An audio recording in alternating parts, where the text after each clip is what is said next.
একটু মোবাইলটা ধরো তো, এখন মিটিং ডেটে এখানে একটু বসি। ভাই এখন থেকে ডাইরেক্ট যে কোনো মিটিং এখানে বিশেষ কথা সব আইসো এখানে।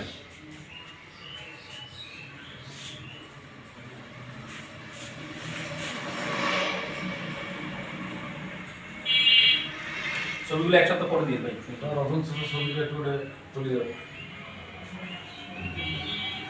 সমস্যা এটা সেই আলোটা পরে তো ঘোলা দেখা যায়। এক সপ্তাহ পরে ভাই এখন না, এক সপ্তাহ পরে।